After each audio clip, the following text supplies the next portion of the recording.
Oh. Okay, what's up, guys? Welcome to today's session. We are going to talk about the men's 6-on-6 rule introduction. I'm Dennis Chen. I'm the head referee in chief in HKLA, and also with me we have Jaime in here. So Jaime is also our referee, our members in our official committee in the HKLA. So today will be two of us to try to give you a little bit introduction about the highlights of the new 6-on-6 rules. Jaime? Yeah. So for today's agenda, it is just a brief agenda. We try to give you a fair few background information about the 6-on-6 rules, and then we'll straight on to go through the rule books. Of course, we are not going to show the PDF files in the PowerPoint slides, but we are trying to highlight something that which is majorly different from the men's field rules, because most of us in Hong Kong, the Lacrosse players, we are playing the men's field rules, but this will be a little bit different. Okay, we'll try to highlight those things. So for the background information, why this 6-on-6 rules happens, because before that we already have men's field rules, and we also know that in Canada, major, and we also have the box rules. But why we have the 6-on-6 rules? It is mainly because the World Lacrosse, one of their initiatives is try to put the lacrosse into the Olympic Games. They're still aiming try to put it in the 2028 Olympics, because it will be held in Los Angeles, and lacrosse could be one of the introductory sports to go to the Olympic Games. So they're going in this pathway. But before going to this pathway, they need to find a good set of rules, because there are several barriers. One of it is the gender equality. So usually Olympic Committee would like to have rules which showing that men and women are in general playing in the same set of rules. But you know that in lacrosse it is different story at this point of time. We have men's rule and women's rule, which is interpreted and played quite differently. So the 6-on-6 rules is trying to unify the men's and women's lacrosse rules. Also, usually the Olympic would like to have a smaller number of players to play the sport. For example, if you look at rugby, when it is put in the Olympics, you're only allowed to play rugby 7. So in this sense, so the rules will be lacrosse rules will be, this 6-on-6 rules is trying to put it to be with smaller number of players on the field to try to compete more fiercely. And of course, they also want to simplify the rules to try to make it easier to understand by the audience, and also to try to make it more exciting and attractive for the audience. So when the audience just first time look at the sports and they know what it is, what the players are doing, and they're also enjoying the game. So because of these reasons, these 6-on-6 rules come out, and it has been discussed for a few years already, and it is now, they have a final draft. So for all the member nations of lacrosse to try it out and to try to give them some feedback. They might have a few more modifications before they really try to put it in the Olympics. So it is the current status of the 6-on-6 rules now. That being said, so today's session, we try to use this time to try to introduce what it is at this moment of time, and try to highlight some key points in the rule book. So in the following time, Jaime will mainly talk about the mechanics and how the game will be run generally, and then afterwards I will follow up with some clarification about fouls which will happen in a game of lacrosse. Okay, so Jaime, it is at the time for you to. Sure, no problem. So about the playing field, it's a lot smaller. Well, actually, it's half of the field, the size.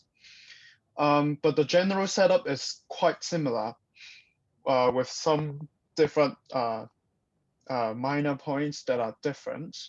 So you see the goal circle, the same 3 meters radius, And each half of the field is now 35 meters with the goal and the center line being 25 meters.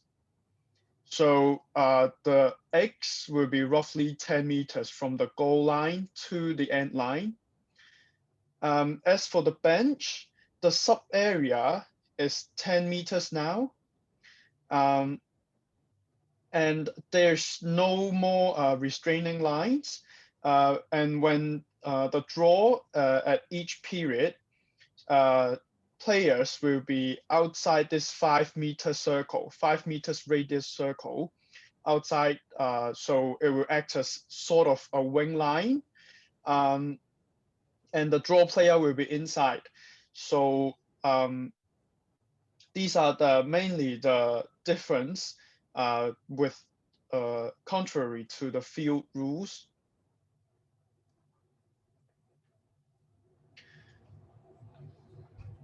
So yes, these are mainly those points that I just covered.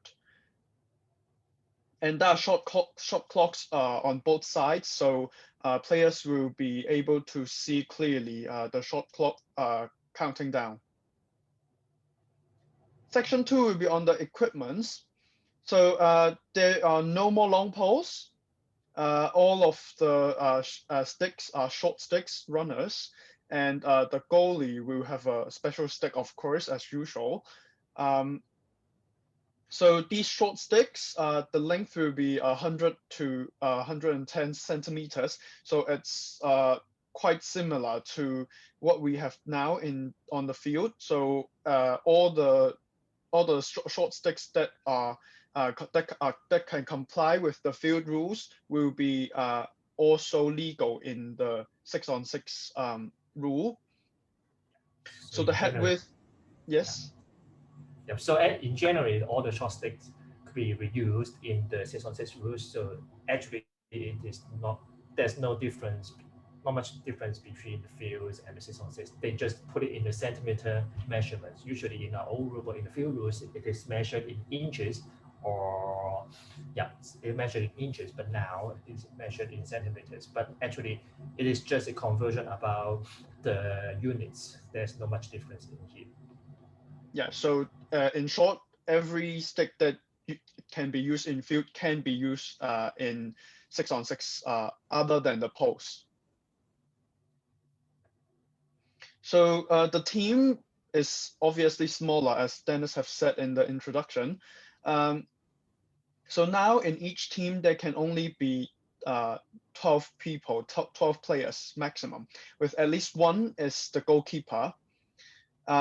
And on the field, there will be one goalkeeper and 5 players. So it will be a 5-on-5 on each side of the field. And there must be an in-home to serve penalties committed by the goalkeeper or the team that cannot be identified. And it also he also served penalties for team. Yes, the player cannot be identified, right? And goalkeeper cannot be in home, obviously, because in home will serve the penalties by goalkeeper, right? There will be one captain per team instead of 4, contrary to the field rule. And coaches, there can be one head coach and 2 non-playing personnel allowed in the bench area. So shot clock. There will be a 30-second shot clock for attack. And so when team gain the possession of the ball, they will have 30 seconds to make a move to shoot on the goal. And when the shot clock horns counts towards the shot clock violation, so even if the whistle didn't go off, the horns counts as the signal. So when the shot clock shot clock will reset when the shot hit the goal pipe or rebounds off the goalkeeper when the goalkeeper is in the crease. So there are two other considerations as well. The head of the stick, the player stick, who made the shot, must be above goal line extended. So it's like you cannot be at X and try to rebound the ball off the goalie's back. So this is not allowed. So when he make the shot, the head must be above goal line extended. And when the ball release, it must be prior to the shot clock violations. So the ball must be released before the shot clock horns. So when there are any fouls, the shot clock will reset. Change of possession, of course, reset the clock. And when player from the defensive side has a injury that need to stop the clock, then the shot clock will reset when the play resume. And after a goal and the expiry of the 5-second crease count for the goalie to pick up the ball, so we will cover this later on. And under these conditions, the shot clock will not reset. If the shot does not come above the goal line extended, when team or the officials take a timeout, and if the ball hits the goalkeeper or any defensive player outside the crease, or the play is stopped for an offensive player injury.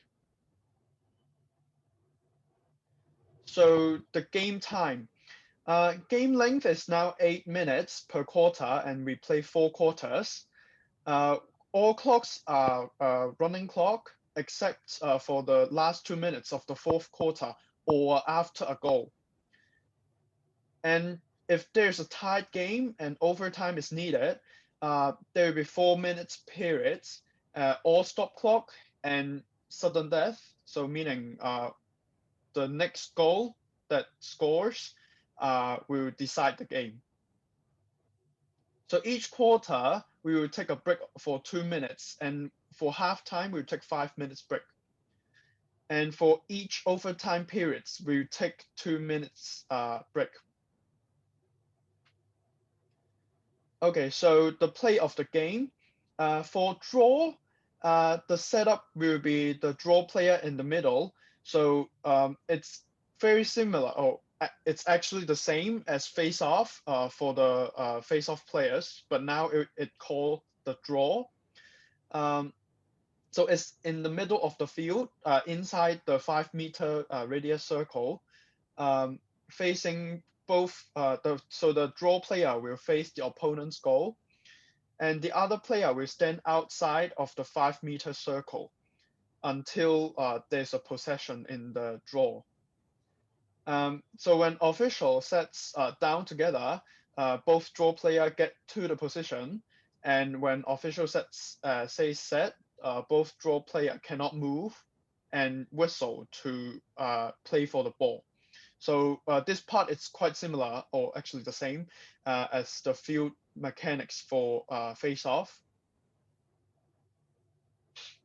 So in draw situations, there are a few things that can happen, and these are the results. So I'll go through one by one. So when one player gains the possession of the ball, so gain control of the ball, official will say possession, and all player can freely move inside or outside of the circle. If the ball roll outside of the 5-meter circle, then official will call free ball, and all players can play for the ball. And if the ball roll outside, out of bound, and cannot be determined who is last touched, then we will go for alternate possession, which alternate possession we will also cover in the later on in this in the slides. Okay, so when there's coincidental fouls after draw, so for the first time we'll go redraw, and if the second time there's coincidental foul again, then we'll go alternate possession.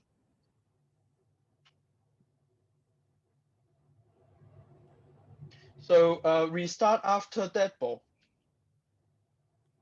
So in general, the restart should be 15 meters at least from goal and 2 meters from the boundary line. And the defensive player should be at least 3 meters from the ball. And after out of bound, so it should resume. So the play should restart 2 meters from the out of bound spot. And there shouldn't be any running starts. So this is very important because the field is now a lot smaller. So running starts should be it's not allowed. So after a time penalty call, the play will restart 2 meters from the center line down to the attack side. And after timeout, the play will start 2 meters from the closest boundary line. And for possession that carried over period, it also starts 2 meters from the boundary line or the center line, whichever it's closest. So after a goal, now after the goal, we don't go for draw. Instead, we'll resume play from the goalkeeper. So what will happen? First, we'll stop clock upon goal whistle. So the ball becomes dead, and the goalkeeper will have 5 seconds stop clock for 5 seconds to pick up the ball. So once the goalkeeper has control of the ball, the referee or the official will whistle to signal resume. So all clocks will resume, and the 5-second goal crease count will start, and also the shot clock restarts as well. Timeouts. There will be, for each team, there will be 2 timeouts allowed per half, and each timeout will last for 30 seconds.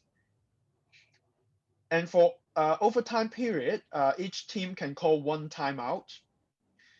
And the timing for calling timeouts is that when the team has possession in the offensive half, or the team will be gaining the possession following a dead ball. So the team can call the timeout under these 2 conditions. So what happened when the ball goes out of bound?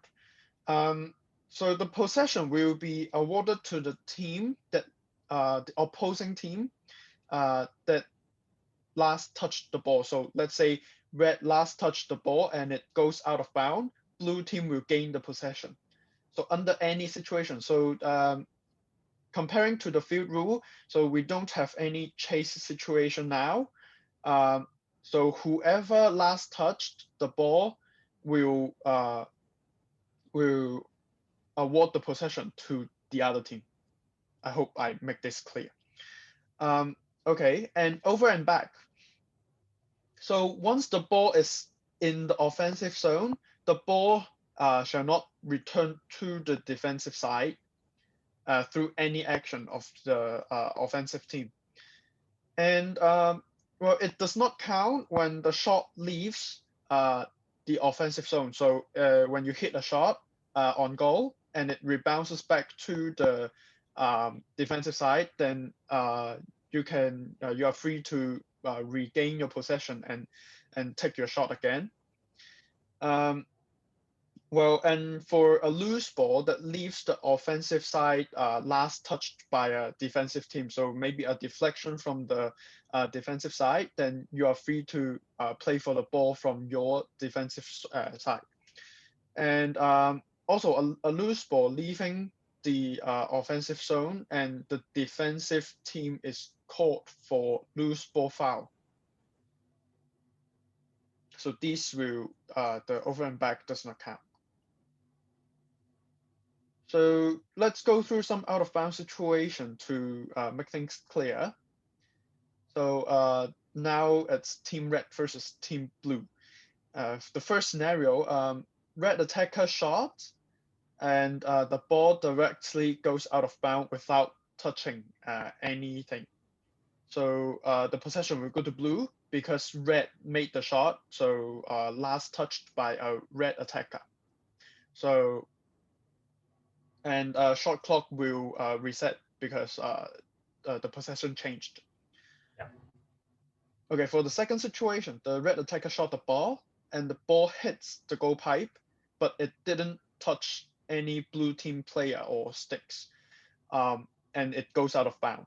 So the possession will go to blue as well, and the shot clock will reset at the time that goes out of bounds. Red attacker shot the ball for the third situation, and the ball hits the blue goalkeeper and then goes out of bounds. So last touch by blue, so the possession will go to red, and because it shot on the goalkeeper, so upon at that moment the shot clock will reset. And for the fourth situation, the red attacker shot the ball. The ball it's deflected by a blue player, but it's not in the and he's not in the crease, so non-goalkeeper. Then it goes out of bounds. So it touched last touched by blue player, so the possession going to red, but the shot clock will not reset because it didn't hit anything inside the crease, or I mean any player inside the crease. So these situations are very good to illustrate how the out of bounds situation and the shot clock mechanics operates. So for some over and back scenarios, for Team Red versus Team White. So the first situation, in the offensive zone, a red player misses a pass from his teammate and the ball rolls over the center line. So it is over and back. So team red will lose the possession and team whites will gain the possession. Sorry, I think there's a typo. Go ahead. I think it is still Team Red, Team Blue. I think the title is wrong, but yeah, you can just go on. It's still Team Red and Team Blue. Okay. Oh right. So, now that's perfectly fine. I think everybody can get it. So we'll stick with Team Red versus Team Blue then. Yeah. But the scenarios are the same. I mean, the execution and the operation are the same. So let's go on. Thank you for pointing that out. Yeah. So the first situation, it is still over and back. The red team misses the pass, and it's not deflected from anyone from Team Blue.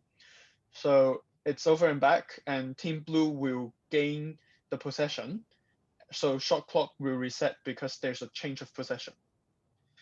And for going on to the second scenario. So in the offensive side, the red player is attacking and carry the ball around the center line. And then he is legally pushed by a blue defender, causing the red player to step over the center line. So this is also over and back by red. So the ball will go to blue and the shot clock will also reset because there's a change of possession. Because blue defender just successfully defend by pushing instead of deflecting or touching the ball in any ways. So this is also a good defense from blue, and it will be red will be assessed over and back. Going to the third scenario. So also red attacking and red player is being checked and the ball is loose. So during the ground ball contest, blue player deflected the ball and it rolled over the center line. So in this situation, blue player deflected. So this is the key point, that blue player touched the ball. So red will not be assessed over and back. The shot clock will still run. So the shot clock will not reset until someone gain possession again. So everybody will be free to go for the loose ball. And If blue player gain possession, then shot clock will reset. But if red player gain the possession, then shot clock will not reset. Yeah. In the fourth situation, still red attacking, and the ball is being checked and went loose. And during the ground ball contest, blue player touched the ball and cannot gain possession. And then a red player deflected the ball, causing it to go over the center line. So in this situation, the red team will be assessed over and back, and the shot clock will reset with blue gaining the possession. So I think, are there anything you want to add, Dennis, at this point? Yeah, I think not much. I think we have to be aware of that when the shot clock is not reset yet, but because like the third scenario, as Jamie mentioned, it is what we talk about is at that moment when the ball is run over the center line, the shot clock will not reset at that moment. But in the third scenario, if of course if red pick up the ball, it is still count as the same shot clock period for the red to do the offense, so the shot clock will not reset. But after scenario 3, if blue pick up the ground ball, because now it is a change of possession, so the shot clock will reset. Okay. That's what I want to clarify in here. Okay. Yes, And in exactly. the fourth scenarios, it is important that we have to know who is the last touch before the ball rolling over the center line. So in the fourth scenario, because it is red, the last touch, and the ball is rolled over the center line, so it will be counted as over and back by red. Yes. Okay. Yeah, these are some quite frequently occurred in a tournament that we officiated earlier on. So these are quite good scenarios to take reference for over and back, and also the last slides about the shot clock and the out of bounds situations. Yeah. So going on. Yeah, go on. So in these three situations, also for Team Red versus Team Blue instead of Team White. For red attacker shooting the ball hits the goal pipe and then go over the center line. So this is not an over and back, and shot clock will reset upon the ball hitting the goal pipe. And the second situation, the red attacker shot the ball and it hit the goalkeeper and goes over the center line. It's the same as shooting on the goal pipe. So it's not over and back, and shot clock will reset when it hits the goalkeeper. And the last situation is for red attacker shooting the ball, and the ball is deflected by a blue player that is not in the crease, then goes over the center line. It's not over and back because it's last touched by blue player, and shot clock will not reset because it didn't hit anything or anyone inside the goal crease. Okay, so for the goal crease and the goalkeeper, there will now be 5-second count instead of 4, and it will start from goalkeeper's possession in the crease. Now goalkeeper or anyone cannot pass back to a defensive player inside the crease circle once the ball is out of the crease after the 5 seconds count. And player cannot throw the ball back to the crease circle and going back in to pick up the ball to restart that 5-second count. That is not allowed. And for defensive player, any defensive player can stop a rolling ball. So this is, I think, can use this point in comparison with walling, which we will talk about later on. So basically, defensive player cannot stop a shot that is flying in the air to use his body to cover the goal to try to stop a shot. that's not allowed unless it's a goalkeeper. And in here, it's specifically saying that defensive player can stop a rolling ball. Yeah, so we will talk about this in the walling foul. So we will talk about fouls more after going through some of the game mechanics and the operation or how the game is played in the previous sections. So Dennis, will you do us a favor and go over the fouls? Yeah. I think in the following session, I will talk more about the fouls and the penalties. These things, I think the assessment about the fouls will be quite similar to the field rules in my point of view, but of course there will be some minor differences between the two rules. So in the following session, I'm trying to majorly try to do the comparison between the field rules and the 6-on-6 rules about the fouls and penalties in here. So the first table we've seen in the slide, it is try to compare the name and also the penalty time of between the two. It is now we don't call it a technical foul or a personal foul. We call it a minor foul and we call it a major foul. Oh, seems we have some typos in here again because the less serious one should be a minor foul by its verbal meaning, right? The more serious one should be a major foul. It is the name the naming is trying to make it consistent with the women's rule because the women's rule, if you know the women's rule, they are using major foul, minor foul to claim that we are trying to use the same vocabulary in here. So it is minor foul will be a less serious one. The penalty time will be 30 seconds if there's a penalty time. For major foul, we have a 1 minute penalty time. We still have expulsion foul. We are fortunate enough we didn't see that in 6-on-6 tournament in this Easter holidays. So but it is in the rule book. So expulsion foul now the penalty time is 2 minutes. It is different from the field rule, which is 3 minutes. Okay, foul out, which means if a player commits 3 major fouls, he will be sent off from the field. He cannot play in the remaining time of the game. In the field rule, you have to make 5 personal fouls, which it is much harder, I think, to make 5 fouls in 5 personal fouls in the field. But it might be easier for you to make 3 fouls in one game. So you have to be aware of that. Okay. So the next one. Next slide. Okay.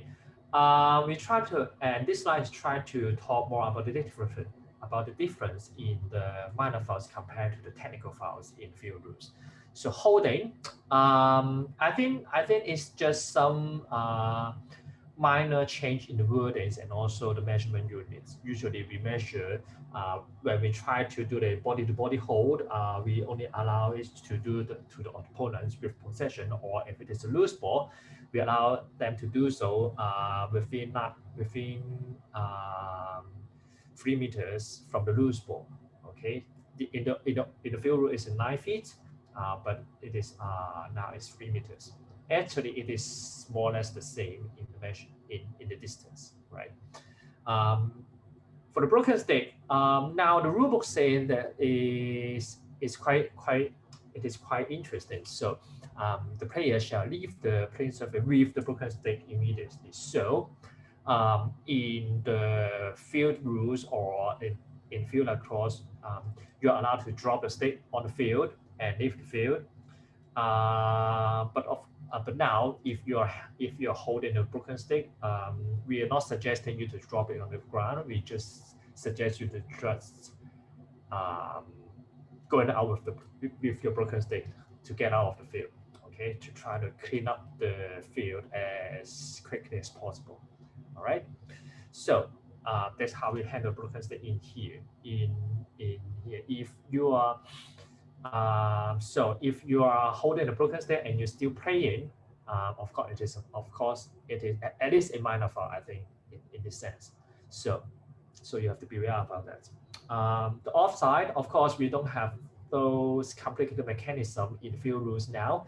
We just can't offside. It is just if the goalkeeper crossing the center line going upfield, it is offside. Other than that, it is not an offside. Okay, so it is the rules become simpler, more simple in this sense. So about the part about the illegal procedure. Now, if during the execution of penalties, if the player is serving his penalty time, like he has a minor foul serving for 30 seconds, but after 10 seconds, actually the period ends, the quarter break comes. If it is not a half-time break, he cannot leave the bench. He have to stay in the penalty box. He cannot join his teammates for the discussion. So I'm sorry about that, but that's how the rule set. Except halftime, you have to stay in the penalty box. Okay. Otherwise, it could be a minor foul. All right.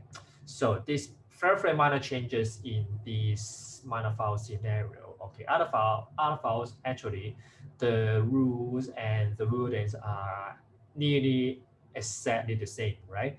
So about the interference, the push, the illegal play, withholding the ball from play, what we have heard in the field rules still exists in the rulebook of 616 rules, except over and back. All right.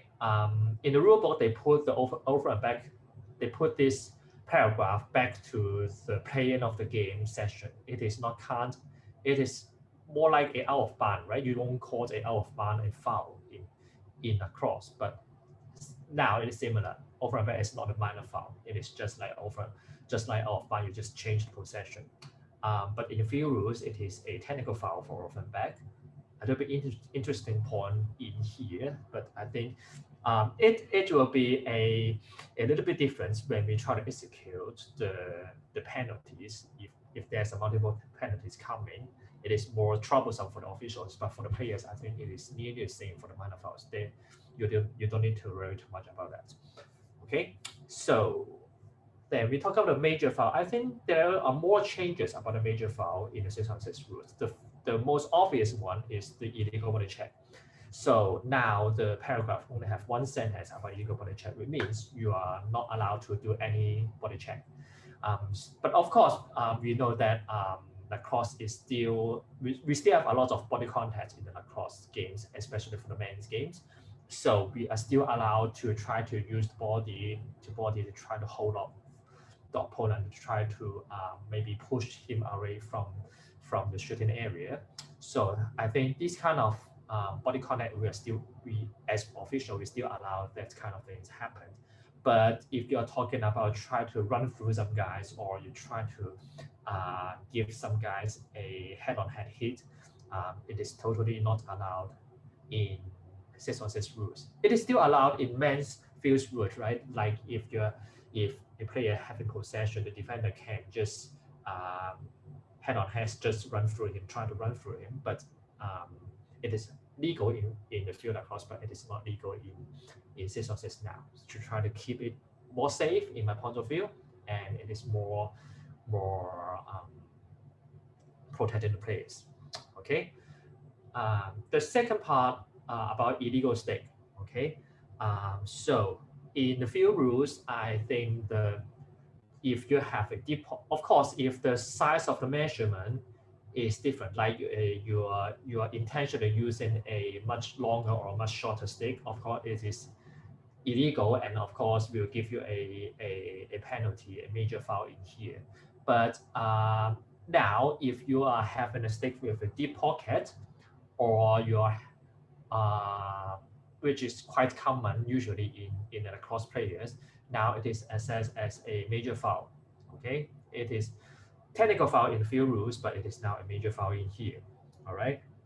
If you're losing the butt, if your stick is losing the butt end, or you have an excessive hamstring, we will give you a first-time warning to try to let you to fix it in your bench.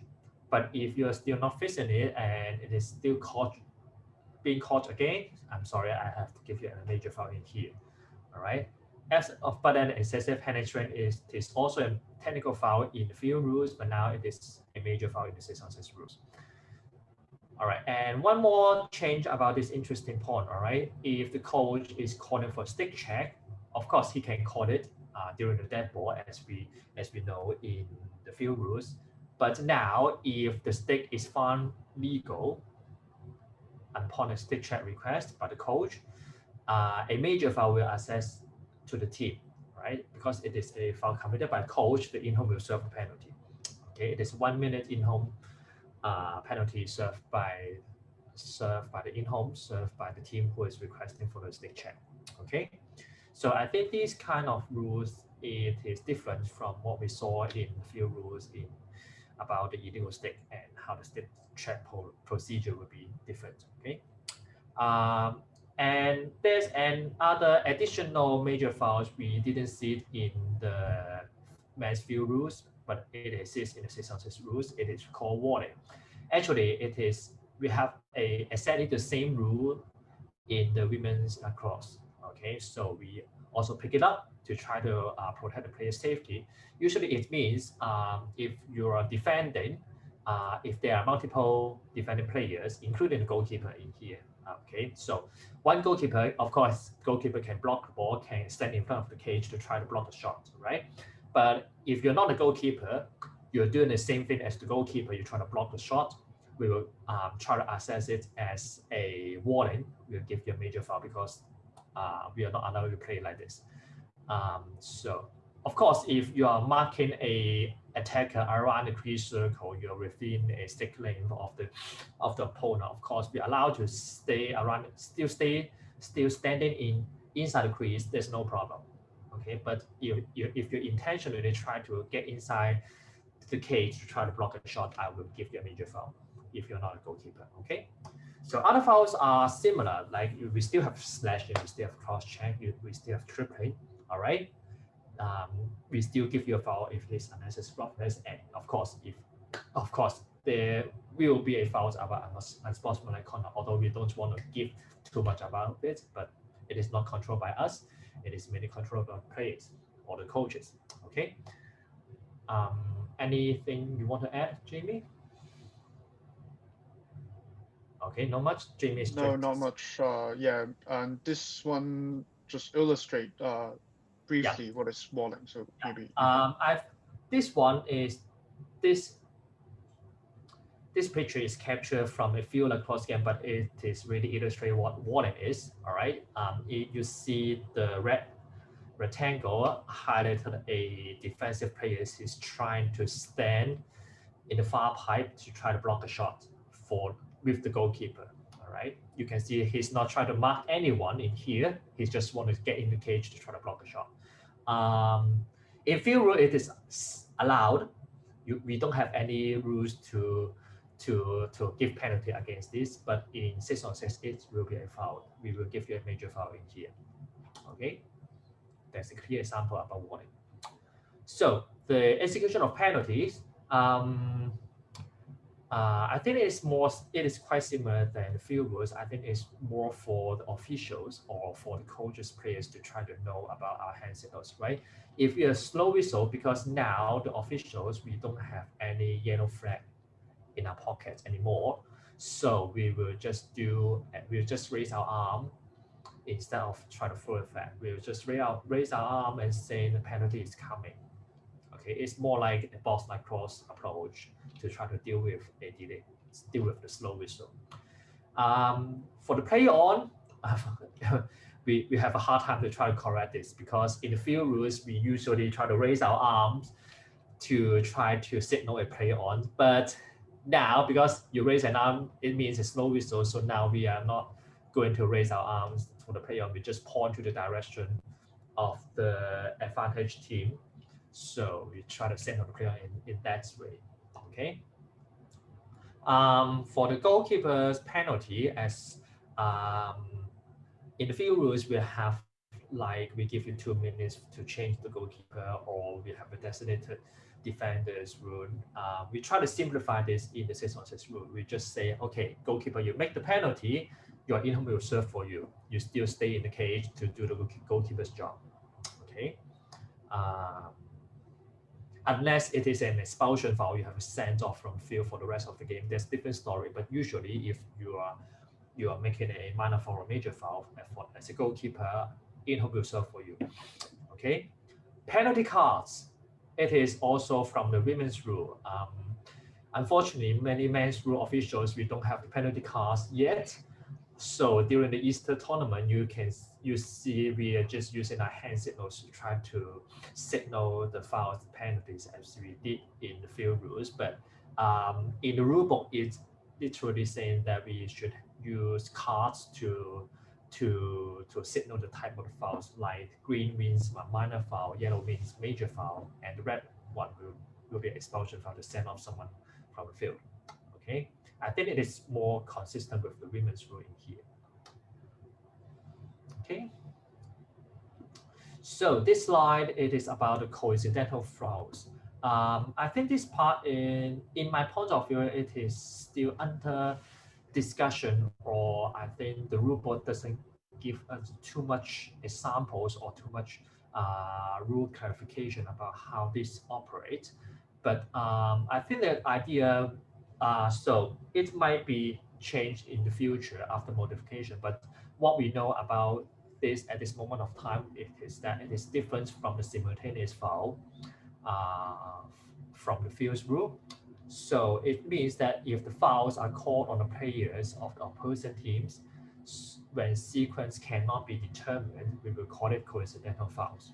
Okay, so simultaneous foul, you're given, although the name is simultaneous, but actually it is saying all the fouls between two whistles will be counted as simultaneous fouls. But in the coincidental fouls, usually we say that if we can determine the sequence, we will try to penalize the players in sequence. And usually the possession will be determined by the last fouls of the sequence, all right?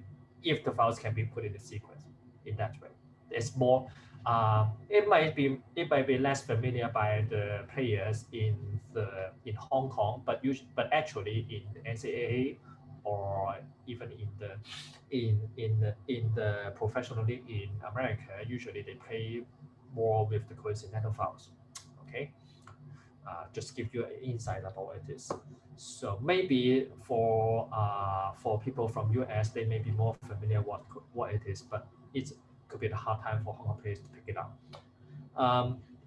So of course there will be sometimes like the coincidental fouls do occur, like both players are actually doing interference holding with each other. So what should we do?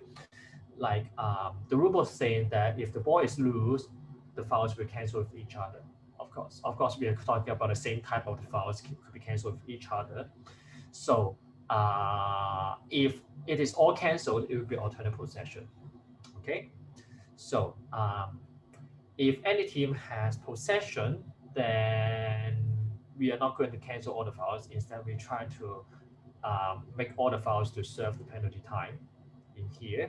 And then the team with less penalty time will gain possession. Or if the penalty time is equal, the team originally have the possession will keep the possession.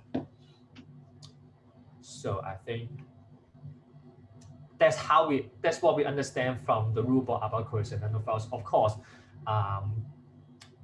we might need more clarification from the World Lacrosse or some modification about the rules to try to clarify this session. But I think it is a rare occurrence for teams to have multiple fouls or for both teams to have coincidental fouls, because now it's more rare, because if we can determine the sequence, we will try to give the fouls with the sequence, just to be aware about this, okay, as a player.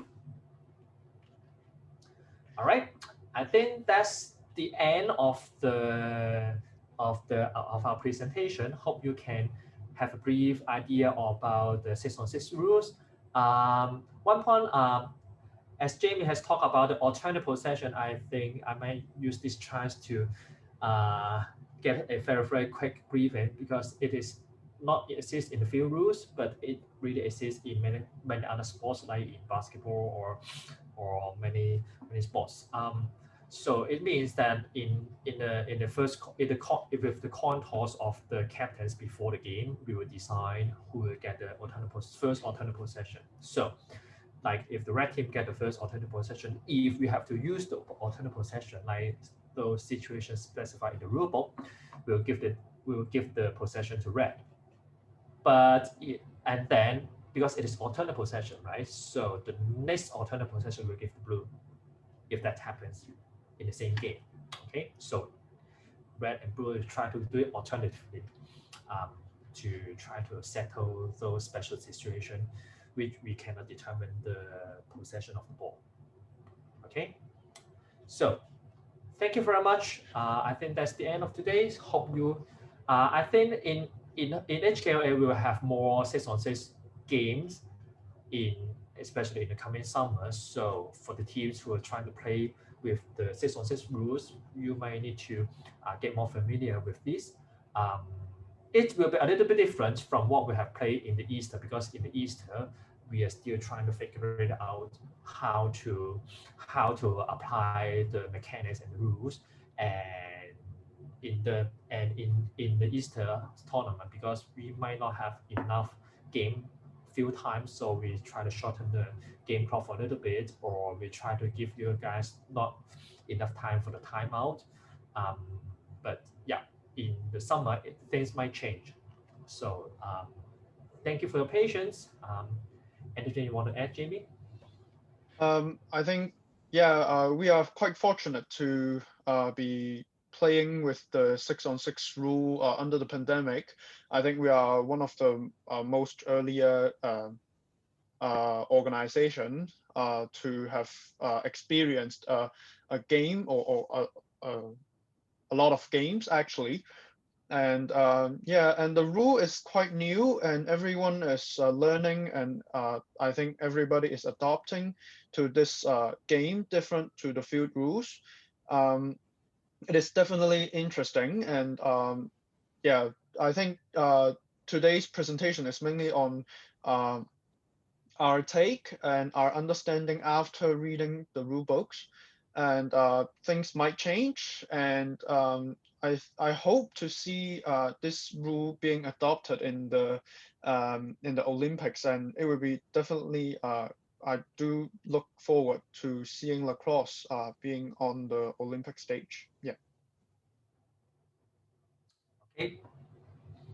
Well, I think that's the end of today's session. So thank you very much. Thank you for joining this session, and I hope to see you guys very soon on the field. Okay. Thank you. See you. Bye. Bye.